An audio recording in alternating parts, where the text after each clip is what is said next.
toutes les civilisations de l'Antiquité, l'Égypte est celle qui a laissé derrière elle les sites sacrés les plus fascinants.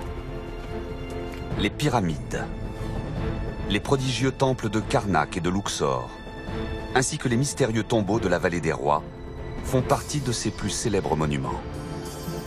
Tous témoignent d'une idée omniprésente. Les Égyptiens de l'Antiquité sont obsédés par la mort. Ils momifient leurs défunts pour les préparer au terrifiant voyage qui les mènera dans l'au-delà. Ils inscrivent sur des papyrus et sur les murs des tombeaux les incantations qui les aideront à passer de l'autre côté. L'ensemble de ces prières est ce que l'on appelle le livre des morts. Mais cette apparente obsession pour la mort pourrait en fait masquer une réalité plus complexe. En 2015, un égyptologue met la main sur un artefact exceptionnel au musée du Caire. Un rouleau de cuir vieux de 4000 ans. Cet objet ouvre une fenêtre sur tout un pan de l'Égypte qu'on ne connaissait pas encore. Ce manuscrit unique révèle les origines du livre des morts et pourrait remettre en question tout ce que l'on pensait savoir sur la religion dans l'Égypte antique.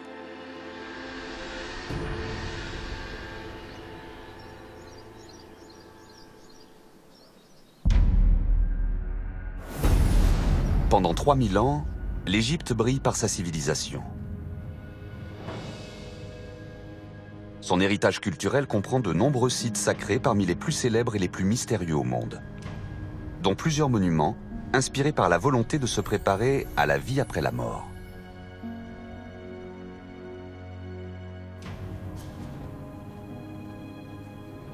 Les Égyptiens de l'Antiquité privilégiaient largement la vie après la mort par rapport à leur existence terrestre.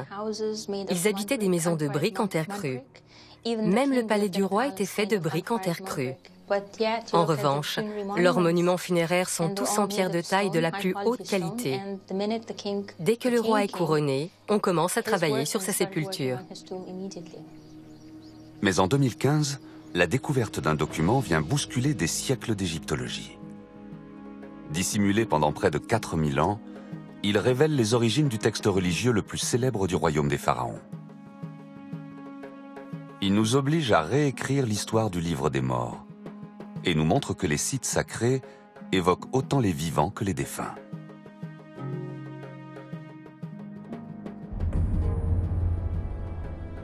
À quelques kilomètres de la ville du Caire se dresse le plus emblématique de ces sites, les pyramides de Gizeh, classées au patrimoine de l'humanité. Le Sphinx, appelé en arabe « Père de la Terreur », monte impassiblement la garde. S'il est impressionnant de majesté, c'est peut-être parce qu'il représente le visage d'un pharaon, celui de Képhren, ou de son père Khéops. Les pyramides ont été érigées il y a plus de 4500 ans. Elles portent encore aujourd'hui les noms des grands pharaons d'Égypte. Celle de Mykérinos est la plus petite des trois. La deuxième en taille, celle de Képhren, est reconnaissable à son sommet recouvert de calcaire. Et l'imposante pyramide de Khéops est la plus grande du plateau de Gizeh. Avec ses 6 millions de tonnes, elle est l'une des plus gigantesques constructions de son temps. À l'origine, elle était revêtue de pierres calcaires polies qui reflétaient les rayons du soleil. Au début de sa construction, les Égyptiens ont délimité un carré et ils ont taillé la base à même la pierre. Une base de 9 mètres de haut en pierre massive, sans aucun bloc de pierre. À l'aide d'un mortier composé de boue et d'argile, une armée d'ouvriers passe plusieurs décennies à bâtir les pyramides. Ce ne sont pas des esclaves, mais des artisans qualifiés qui utilisent du matériel aussi rudimentaire que de la corde ou du bois.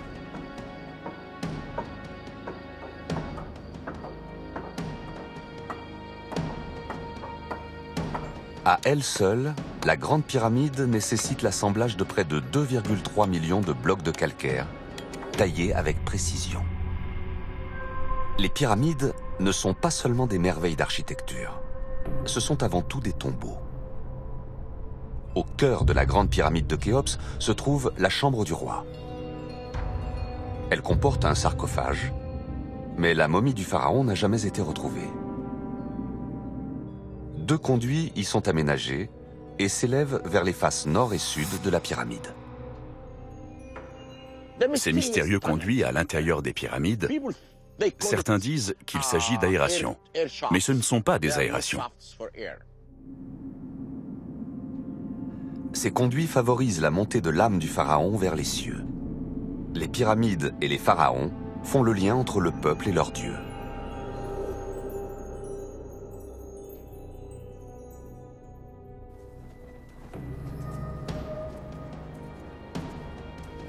Pour guider les morts vers l'au-delà, les Égyptiens ont compilé de nombreuses prières et incantations. Et ils les ont inscrites au fond des sarcophages, sur les murs des tombeaux et sur du papyrus.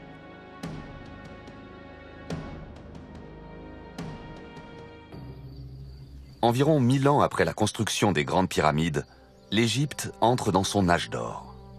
C'est l'ère du Nouvel Empire, entre 1550 et 1069 avant notre ère. C'est à cette époque que le complexe religieux de Karnak voit le jour. Il constitue une déclaration d'intention adressée au peuple par les pharaons, dont il symbolise le pouvoir et la majesté. C'est aussi durant cette période que les Égyptiens parachèvent leurs formules funéraires, qu'ils rassemblent dans un recueil de quelques 200 incantations. À partir du XIXe siècle, les archéologues découvrent ces textes dans les tombes des pharaons du Nouvel Empire, à plusieurs centaines de kilomètres au sud de Gizeh. C'est ce que l'on nomme aujourd'hui le livre des morts. À l'époque de l'Égypte antique, le livre des morts porte le nom de livre pour sortir au jour. Il s'agit d'un guide pour l'âme du défunt. Sortir au jour signifie que l'âme quitte le tombeau le jour, puis rejoint le corps la nuit venue. Le livre des morts est un recueil de prières inscrites sur des feuilles de papyrus que l'on roule et que l'on place à proximité du corps du défunt. Elles contiennent d'importantes incantations qui confèrent aux morts des pouvoirs magiques dans l'au-delà. Si chaque livre des morts est unique, tous comportent le récit d'un voyage à travers un univers mystérieux, peuplé de dieux et de monstres.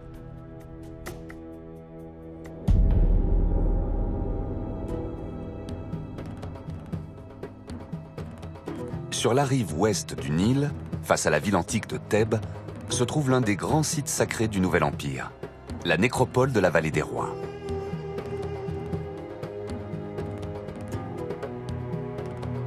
Un véritable panthéon des grands souverains de l'Égypte antique. Pendant cet âge d'or du royaume, la plupart des pharaons se font inhumer ici. Ramsès II, Séti Ier, Toutankhamon. Tous reposent dans ce cimetière de renom. Déjà à l'époque, le site est une attraction touristique prisée des Grecs et des Romains, entre autres.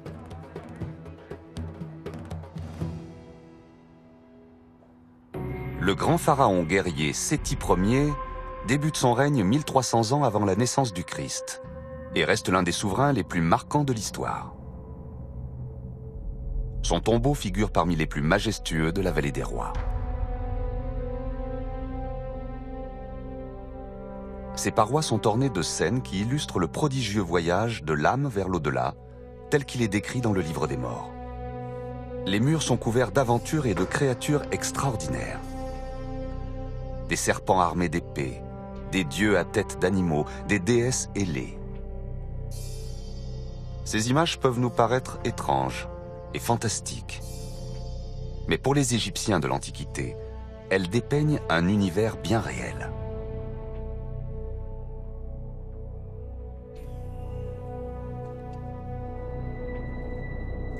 Avant que le mort ne puisse embarquer vers l'inconnu, il faut le mettre en condition. Son corps subit un processus de transformation, puis fait l'objet d'une cérémonie qui lui permettra de survivre dans l'au-delà.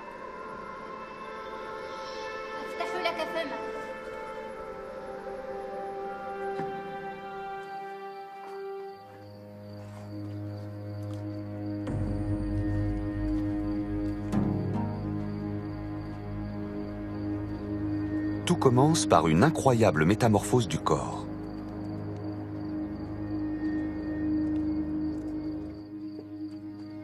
Un rituel apparu plusieurs milliers d'années avant les pyramides. La momification. Les Égyptiens utilisaient la momification afin de préserver le corps en bon état pour que l'âme du défunt puisse y reposer. Dans certains cas exceptionnels, elle n'était pas pratiquée. Par exemple, si vous vous noyiez dans le Nil, vous empruntiez un passage direct vers l'au-delà et vous étiez considéré comme un mort béni.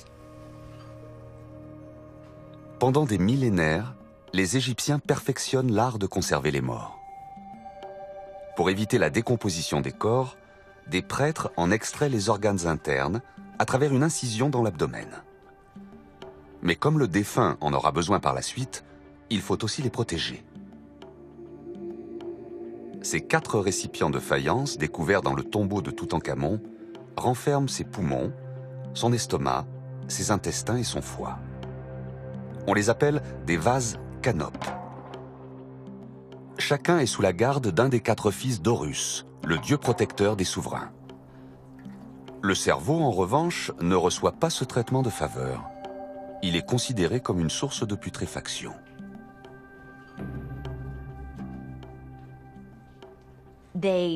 On estimait que le cerveau n'avait pas d'utilité dans l'au-delà. Alors on l'extrayait à l'aide d'un crochet inséré par le nez. Cet outil en métal permettait de réduire le cerveau en bouillie, puis de le faire sortir par les fosses nasales. Pour finir, le corps est emmailloté dans une sorte de papier mâché, composé de bandelettes de lin ou de papyrus. Elles sont modelées pour épouser la forme du corps et du visage du défunt.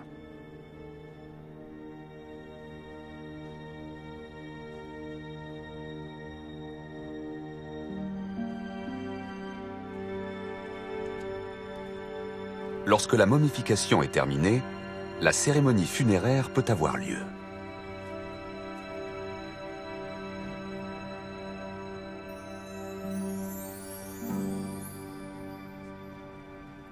Dans la nécropole thébaine, près de Luxor, un petit tombeau méconnu mais fascinant nous en transmet une reconstitution détaillée. Découvert il y a près d'un siècle, le site est resté verrouillé pendant très longtemps. En novembre 2015, le gouvernement égyptien décide enfin de l'ouvrir au public pour la première fois. Le spectacle est saisissant. Ces fresques de plus de 3000 ans sont restées quasiment intactes. La tombe appartient à un prêtre. Elle est décorée de scènes qui illustrent ses funérailles. Sur chacune des parois du tombeau, on voit des scènes d'adoration des ancêtres royaux. Ils apparaissent sous la forme de statues tirées sur des traîneaux. On observe aussi plusieurs scènes avec des pleureuses professionnelles.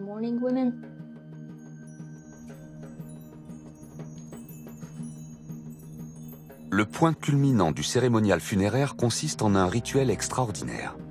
Un outil magique est appliqué sur la bouche, le nez, les yeux et les oreilles du visage peint sur le sarcophage. C'est ce que l'on appelle le rituel de l'ouverture de la bouche. Il rend au défunt l'usage de ses sens. Il pourra ainsi voir, respirer et parler dans l'au-delà. Le rituel de l'ouverture de la bouche restitue aux morts ses fonctions vitales. Il peut à nouveau manger, boire, s'accoupler. Tous les plaisirs de la vie terrestre se prolongent dans l'au-delà. Les égyptologues ne sont pas tous d'accord quant à savoir si le rituel s'effectuait sur la momie ou sur une statue. Mais finalement, ça ne change pas grand-chose. La statue qui porte le nom du défunt est considérée comme une manifestation physique de sa personne. Pendant de nombreuses années, les experts pensent que ce rituel a un rôle purement symbolique. Jusqu'à ce que de nouveaux éléments évoquent l'existence d'une autre procédure, réalisée directement sur le cadavre. Un acte d'une grande violence, qui n'a rien de magique ni d'abstrait.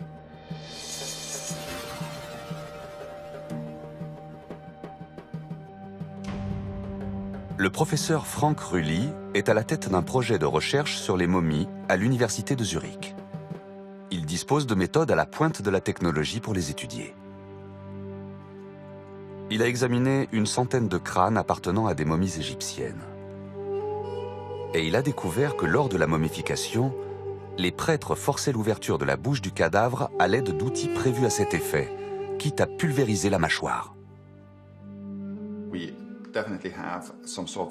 En ce qui concerne les cavités orales, on observe d'importants dommages provoqués au moment de l'embaumement. L'ouverture de la bouche est plus qu'un simple rituel symbolique. C'est une opération très concrète. On voit différentes densités de tissu mou. Il y en a moins par endroits, surtout à l'avant au niveau de la mâchoire. C'est probablement le résultat d'une ouverture brutale de la bouche au cours de l'embaumement. Dans certains cas, on a retrouvé du fluide d'embaumement, comme du bitume, à même les dents de la momie, ce qui confirmerait que cela se passait bel et bien au cours de la préparation du corps. Grâce aux images de synthèse, on peut observer le crâne sous tous les angles et débarrasser des tissus mous. Là, par exemple, on n'a gardé que les os et les dents pour voir les lésions avec précision. On constate les dommages qui ont été subis et la dislocation de certaines dents. Les dents ont été vigoureusement arrachées.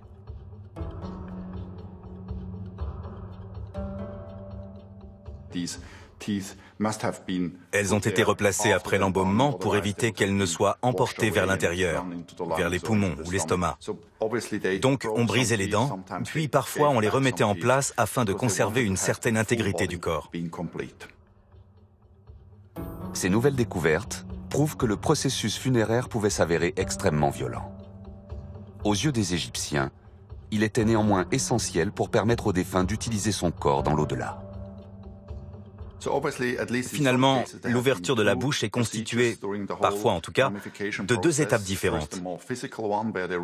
Il y a d'abord une étape physique, réalisée à l'aide d'une sorte de burin, où l'on ouvre littéralement la bouche après la déshydratation du corps, et ensuite, il y a le rituel symbolique, qui intervient par simple toucher sur le corps complètement momifié.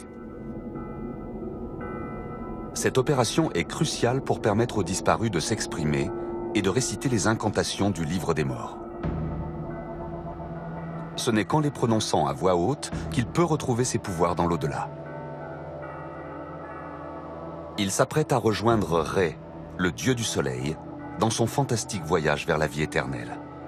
Et seul le livre des morts lui permettra d'y survivre.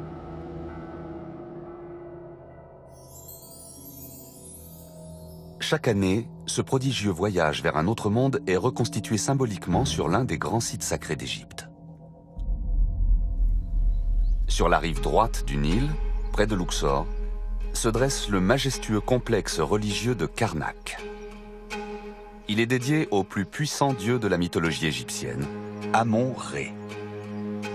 Il s'agit d'une combinaison d'Amon, le roi des dieux, et Ré, le dieu solaire. Karnak a été construit à sa gloire. Avec une superficie qui dépasse les 120 hectares, c'est l'un des plus grands centres religieux du monde. La construction de l'enceinte principale démarre au début du XVe siècle avant notre ère, sous le règne du pharaon Thoutmosis Ier. Ses successeurs, comme Séti Ier et son fils Ramsès II, agrandiront le site. Ces bas-reliefs représentent le pharaon terrassant ses ennemis.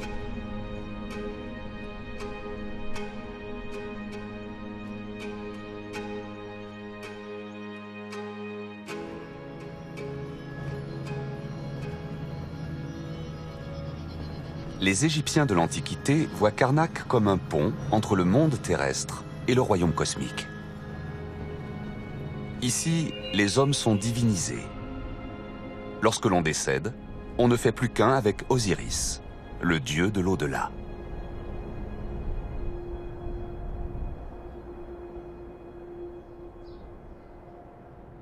Osiris lui-même, le dieu des morts, a été ressuscité par sa sœur Isis.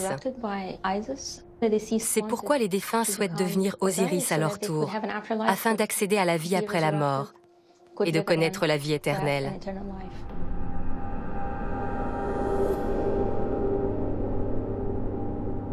La mort est comparable au coucher du soleil.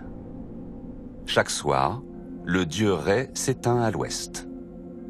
C'est alors qu'il entreprend son voyage à travers l'au-delà, jusqu'au lendemain matin. Le livre de l'Amduat décrit ce qui se trouve dans l'autre monde. Il raconte le parcours du dieu Ré à bord de sa barque solaire vers la vie éternelle. Chaque année, le peuple de Karnak procède à une reconstitution de ce périple le long du Nil, vers un autre sanctuaire, le temple d'Amon à Luxor. C'est le plus grand temple de la rive orientale du fleuve après Karnak. Il a été construit pour célébrer la fin du voyage du dieu solaire. Ici, il renaît dans le soleil levant.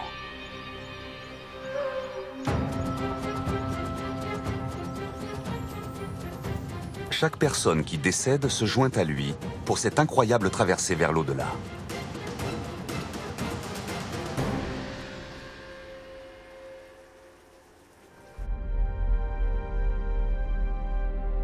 L'ancienne nécropole de Saqqara, près du Caire, n'était pas seulement un lieu de sépulture pour les hommes.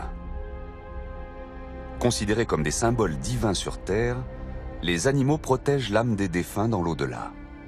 C'est pourquoi ils sont eux aussi momifiés. À proximité de la pyramide à degrés se trouve l'entrée d'un labyrinthe souterrain. Les catacombes d'Anubis, le dieu funéraire à tête de chacal. Au cours des dernières années, une équipe d'archéologues s'est consacrée à l'exploration minutieuse de ces catacombes. Ils y ont découvert les restes de quelques 8 millions d'animaux, principalement des chiens, mais aussi des chacals, des renards, des faucons, des chats et des mangoustes. Les animaux momifiés symbolisent les divinités. Ce babouin momifié représente Thoth, le dieu lunaire présent lors du jugement des âmes. Le bélier momifié représente Amon, le roi des dieux qui veille sur les morts pendant leur traversée. Aucune protection n'est superflue pour affronter un monde aussi déconcertant que terrifiant.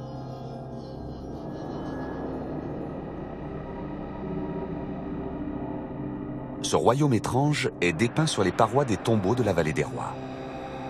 Les morts y rencontrent les démons qui peuplent les 12 heures de la nuit. Ils sont responsables du destin des vivants comme de celui des morts.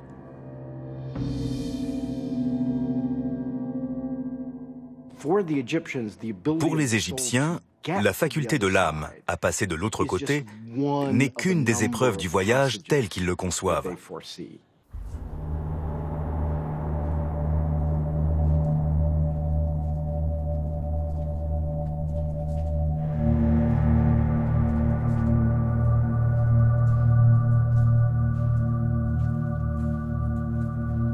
Les nombreuses incantations et prières contenues dans le livre des morts sont un moyen de survivre aux dangers de l'autre monde. Les sinistres gardiens et les portes de ce royaume sont représentés de façon très détaillée sur les murs des tombeaux des pharaons.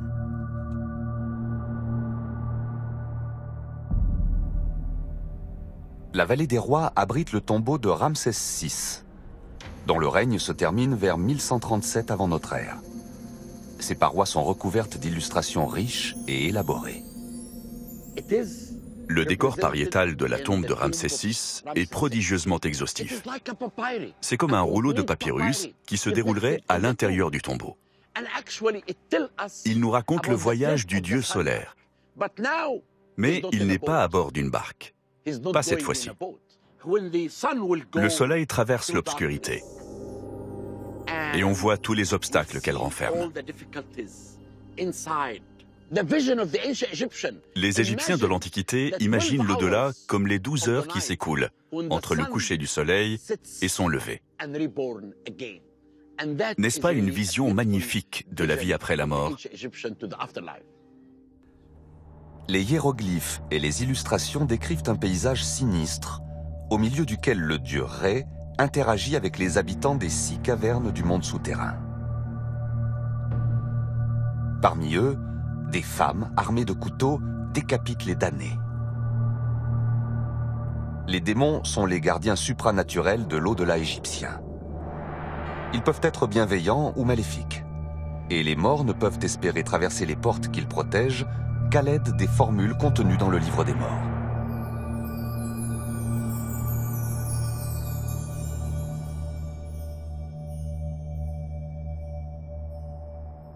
Les vivants ne sont pas à l'abri pour autant. Les démons ne sont pas cantonnés au royaume des morts. Ils sont libres de rendre visite au monde des vivants, à qui ils peuvent apporter assistance ou causer les pires tourments. Ils ont chacun leur propre pouvoir. Des pouvoirs qui ont la faculté d'influer très fortement sur la vie terrestre, comme sur la vie dans l'au-delà, et ce de façon positive ou négative. Selon les Égyptiens, les démons sont responsables des affections du quotidien, comme les maux de tête. Mais des formules magiques leur permettent de combattre ces créatures mal intentionnées. Certaines maladies sont causées par des démons. Les formules magiques ont pour but de repousser leur influence. Dans l'Égypte antique, il n'y a pas de séparation entre la magie, la religion et la médecine. Les démons bienveillants, eux, peuvent venir au secours des humains lorsque leur vie est en danger. L'accouchement était le moment le plus délicat.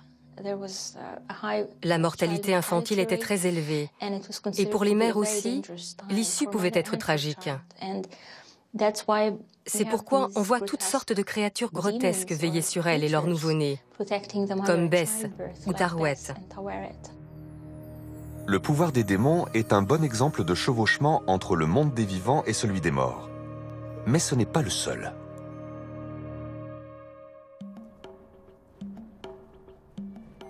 Alors que les défunts s'avancent dans le monde souterrain, ils s'approchent inexorablement de l'épreuve ultime. Un événement que nous révèle une autre sépulture, sur la rive ouest du Nil, en face de Luxor.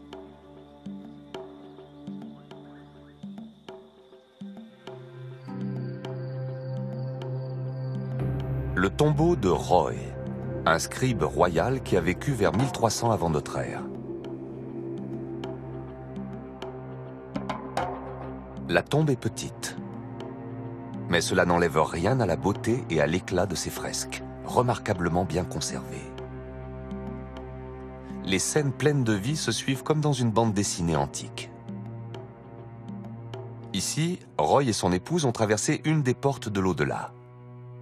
Ensuite, le dieu Horus les guide vers l'épreuve qui scellera leur destin. Le jugement dernier.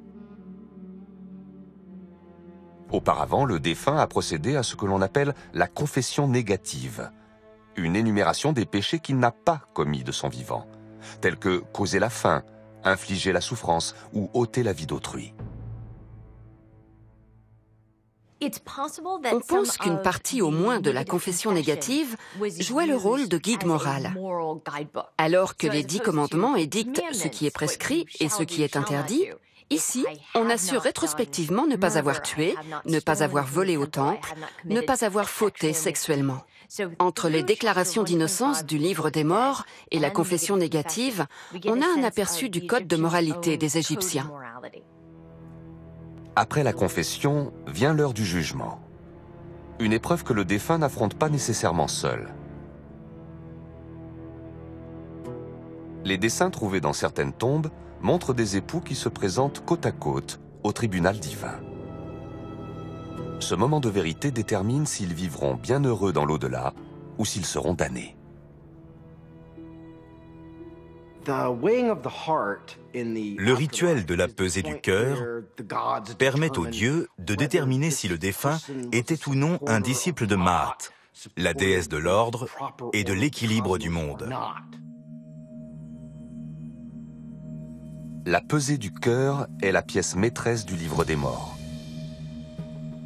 Le cœur du défunt est posé sur une balance, face à une plume d'autruche, symbole de vérité, d'ordre et de justice. On voit que le cœur joue un rôle très important. Il représente la volonté. Chacun naît du libre arbitre et c'est le cœur qui guide nos actions, bonnes ou mauvaises.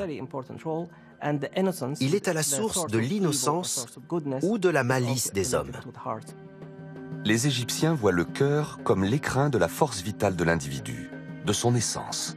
Il rend compte de chacune de ses actions sur Terre. Si le cœur est chargé de péché, il fait pencher la balance. Il est alors avalé par Amout, la dévoreuse des morts, une terrifiante créature avec une tête de crocodile, un corps de lion et l'arrière-train d'un hippopotame. Si votre cœur n'est pas parfaitement équilibré avec la plume de Mahat, il se fait immédiatement engloutir, et évidemment vous avec, par Amout, un monstre composite qui attend fébrilement à côté de la balance et dont le nom signifie « celle qui dévore ». La sanction est sans appel. Le défunt disparaît des mémoires et son existence tout entière est balayée. Ceux qui échappent à cet épouvantable sort peuvent rejoindre les champs de roseaux. Ils y mèneront une version idéale de la vie qu'ils ont connue sur Terre. Ils y ont à boire, à manger et même un travail.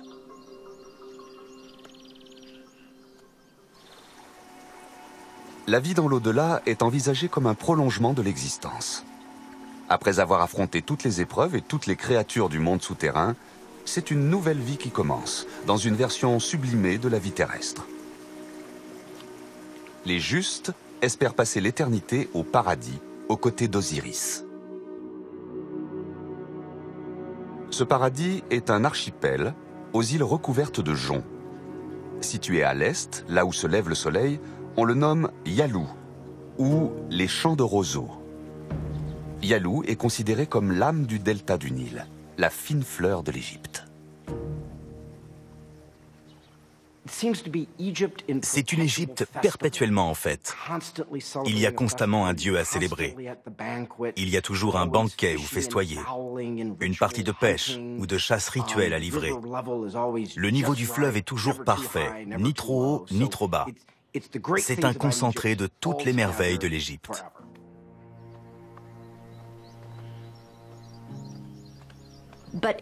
Cependant, il faut travailler dans l'au-delà, du travail agricole principalement.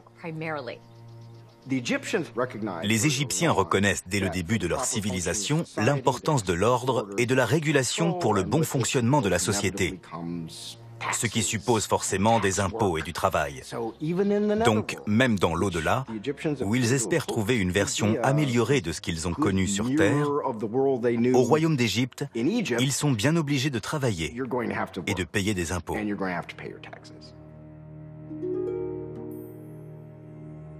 Pour les aider dans leurs travaux, les morts peuvent compter sur l'aide de serviteurs surnaturels. Les ousheptis sont les objets funéraires les plus fréquemment trouvés dans les tombes égyptiennes. Ces petites statuettes sont censées servir les défunts dans l'au-delà.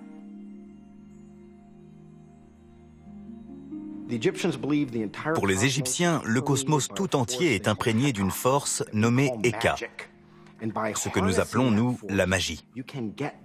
En exploitant cette force, on peut faire en sorte que ces petits ousheptis se chargent de notre travail, tels des golems à taille réduite. À la fin du 19e siècle, les archéologues découvrent un tombeau extraordinaire et parfaitement intact sur la rive ouest du Nil. Ces fresques figurent parmi les plus somptueuses des sites sacrés de l'Égypte antique. Les champs de roseaux y sont magnifiquement dépeints. La tombe appartient à un artisan du nom de Senedjem. Lui et sa femme Lineferti ont vécu vers 1280 avant notre ère, à l'époque prospère du Nouvel Empire. La tombe de Senedjem est fabuleuse.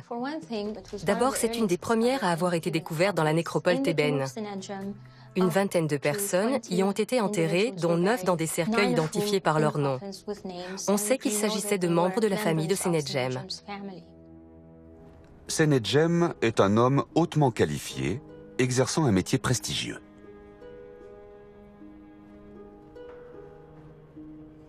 Senedjem est un artisan qui a peint 2 remarquables tombes de la vallée des rois, celle de Séti Ier et de Ramsès II. C'était une période faste pour ceux qui travaillaient sur ces monuments funéraires.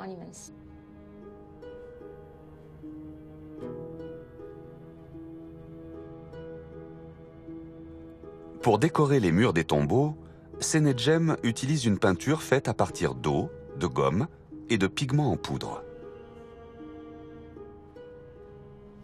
Les artistes étaient très importants dans la culture égyptienne. Ils travaillaient en étroite collaboration avec les scribes.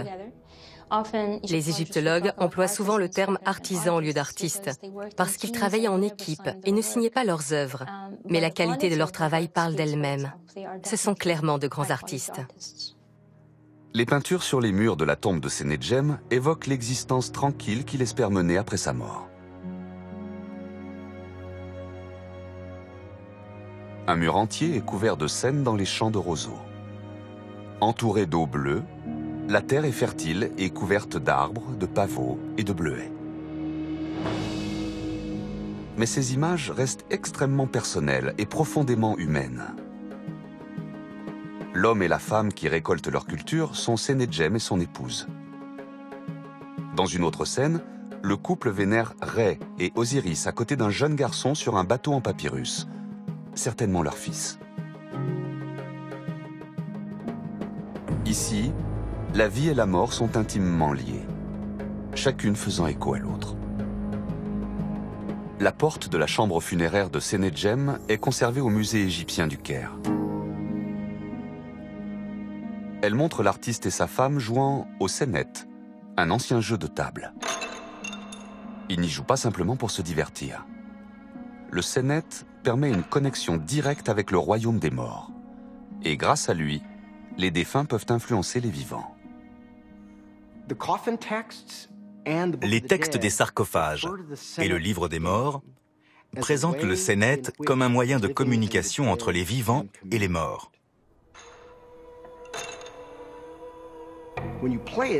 Quand on y joue, on voyage dans l'au-delà. Et si on y joue dans un tombeau lors d'une fête religieuse, alors l'âme du défunt peut aiguiller les coups des joueurs et ainsi créer une synergie entre ce monde et l'autre. Les rapports entre les vivants et les morts se prolongent longtemps après l'inhumation. Chaque année, lors d'une cérémonie appelée la Belle Fête de la Vallée, les familles prennent part à de joyeuses processions en direction des sépultures de leurs ancêtres.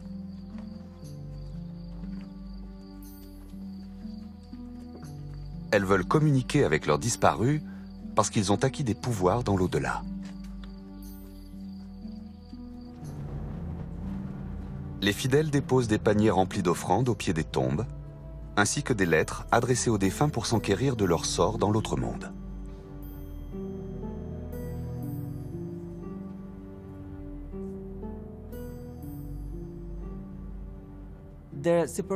La séparation entre le monde des morts et celui des vivants n'est pas très marquée. Les gens écrivaient des lettres à leurs ancêtres et aux membres disparus de leur famille pour qu'ils les aident à résoudre des problèmes dans leur vie sociale ou dans leurs affaires. Il y avait de nombreuses interactions. Les conséquences de l'influence des esprits sur les vivants pouvaient être aussi bien positives que négatives. Les Égyptiens de l'Antiquité pensaient que leurs ancêtres pouvaient autant les aider que leur nuire. Comme les démons, ils jouent un rôle actif sur Terre. C'est ce qu'indiquent les lettres envoyées aux morts. On en a retrouvé une d'un homme qui s'adresse à sa femme décédée et qui dit « Ne t'ai-je pas bien traité? N'ai-je pas été fidèle? N'ai-je pas mis de la nourriture dans ton assiette et de l'huile sur ton dos?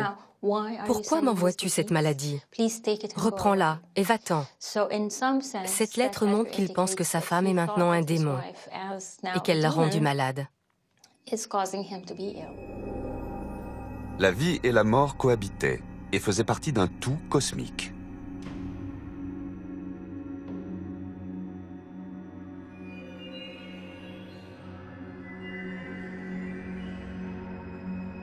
Cette vision du monde est très différente de celle du christianisme, du judaïsme et de l'islam. Son origine n'a jamais été entièrement expliquée. Mais un objet oublié du musée égyptien du Caire pourrait apporter des réponses. Ce musée est connu pour son exceptionnelle collection de sarcophages. L'un d'eux n'a pas toujours reçu l'attention qu'il méritait.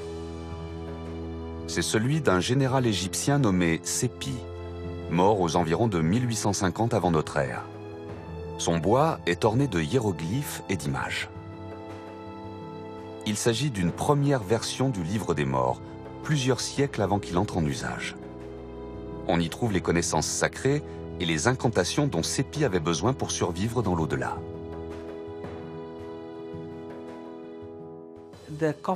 Le sarcophage de Sépi au musée du Caire est le meilleur exemple qu'on ait, parce qu'il contient beaucoup de belles illustrations. Nous avons d'autres objets comparables dans différents musées, mais aucun n'atteint cette qualité en matière d'iconographie des êtres vivants. De nombreux dieux et démons représentés ici figureront plus tard dans le livre des morts, comme Osiris. Entouré de cercles qui évoquent le feu, il tient un sceptre de pouvoir dans une main et dans l'autre une croix ancée, symbole de vie. Ces illustrations ne sont pas que le prélude à des concepts ultérieurs sur l'au-delà. Elles sont aussi la clé d'une nouvelle découverte. En 2015, l'égyptologue Wael Sherbini annonce qu'il a mis la main sur un objet tombé dans l'oubli au musée du Caire. Un manuscrit roulé de plus de 2,5 mètres de long. Produit il y a plus de 4000 ans, c'est le plus vieux et le plus long manuscrit égyptien en cuir jamais découvert.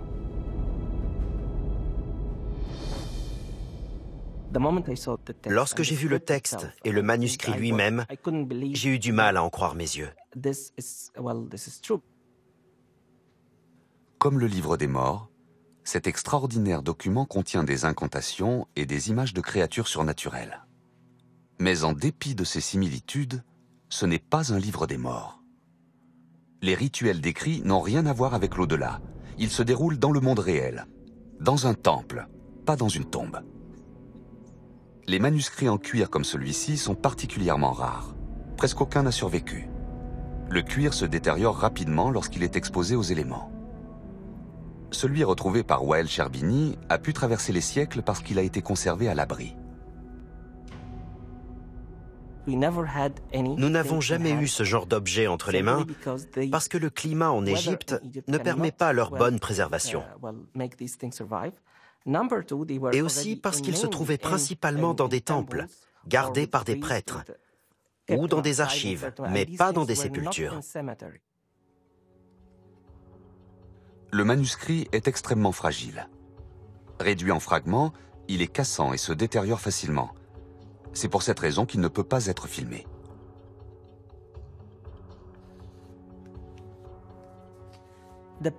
L'objet était en très mauvais état. C'est une pièce unique qu'il nous est très difficile de restaurer. Nous sommes habitués à travailler avec du papyrus, mais avec du cuir, c'est bien plus délicat. Après une analyse méticuleuse des fragments, Wael Sherbini a reconstitué une partie du texte sur papier. Ce qui en ressort est stupéfiant.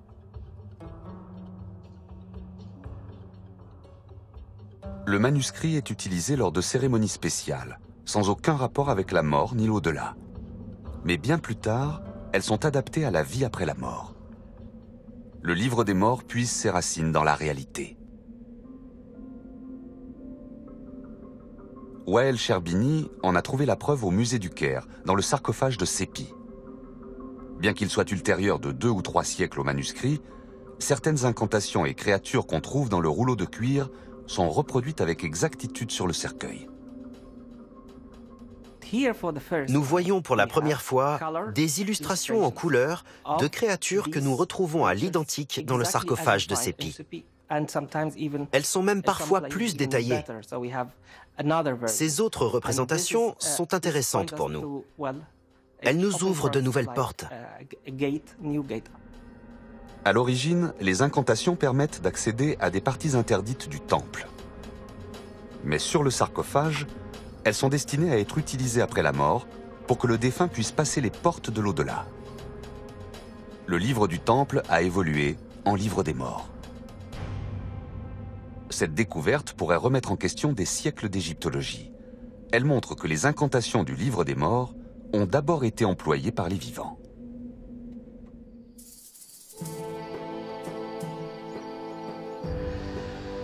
Ces rituels résonnent encore dans l'un des sites sacrés les mieux préservés d'Égypte. À Dendera, au nord de Luxor, le temple d'Hathor est dédié à la déesse maternelle de la beauté et de l'amour.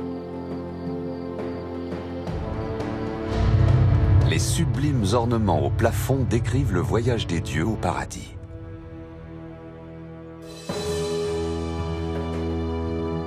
Ces bas-reliefs évoquent aussi les événements et les épreuves qui parsèment la vie quotidienne des Égyptiens. La structure actuelle date d'environ 1 siècle avant Jésus-Christ. Mais un sanctuaire beaucoup plus ancien a également été construit sur ce site, il y a près de 4600 ans, seulement quelques siècles avant l'écriture du manuscrit en cuir. Ce manuscrit donne une idée des cérémonies sacrées qui se sont déroulées ici.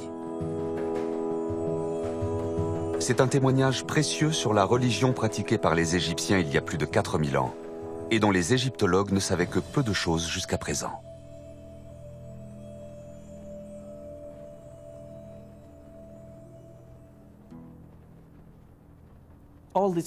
Tout cela était perdu, et nous n'avions à disposition que des documents funéraires. Mais aujourd'hui, pour la première fois, nous avons des preuves. Il est défendu d'entrer dans certaines pièces du temple, et s'y introduire sans autorisation peut coûter la vie. Les prêtres pensent que les dieux y demeurent, protégés par des gardes surnaturels, comme ces démons impassibles armés de grands couteaux. Pourtant, ce ne sont pas ces créatures imaginaires qui tuent les intrus, mais les gardiens humains du temple. Il leur arrive même de brûler le corps de l'indésirable pour que son âme ne puisse pas survivre dans l'au-delà. Pour entrer sans risque dans ces pièces, les prêtres égyptiens doivent connaître des incantations spéciales et des codes secrets. Le manuscrit en cuir contient ces informations. Le rouleau de cuir nous donne la preuve que presque toutes les incantations que nous connaissions dans un contexte funéraire trouvent leur origine dans des rituels de la vie réelle. Le manuscrit est utilisé lors de cérémonies qui reflètent la vie des Égyptiens ordinaires. Plus tard, il est transformé en guide pour les défunts. C'est pour cette raison que lors du voyage dans l'au-delà, il faut passer des portes et interagir avec des dieux et des démons. C'est peut-être aussi pourquoi tant de concepts et de rites liés à la mort sont issus du réel.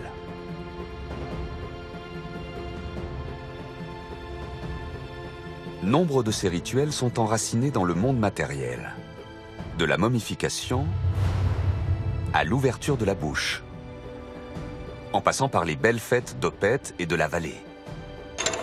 Il en va de même pour la conviction que les ancêtres et les démons peuvent agir sur l'existence des vivants, que ce soit pour influencer une partie de Sénet ou pour protéger une mère et son bébé pendant l'accouchement.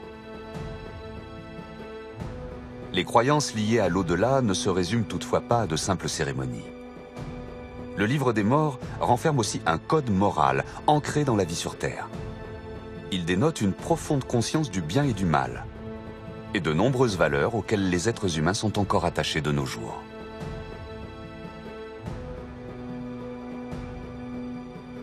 Les Égyptiens de l'Antiquité avaient un grand sens moral. Ils valorisaient l'intelligence, le travail et la persévérance. Ils les considéraient comme les clés du succès. Quand on fait le bien, quand on respecte Ma'at, quand on maintient un équilibre, on fait ce que font les dieux. On sépare le bon du mauvais, le bien du mal. Et ainsi, on devient à son tour une sorte de divinité. Aussi déroutante que puisse nous paraître la religion de l'Égypte antique, la morale qu'elle véhicule nous est étrangement familière. Les Égyptiens ne considéraient pas les défunts comme nous le faisons aujourd'hui. Pour eux, le livre des morts aurait aussi bien pu s'appeler le livre des vivants. Car l'au-delà n'était rien d'autre qu'un écho du monde terrestre. Un écho qui résonne dans les sites sacrés de l'Égypte ancienne et ses monuments millénaires à la gloire de la vie et de la mort.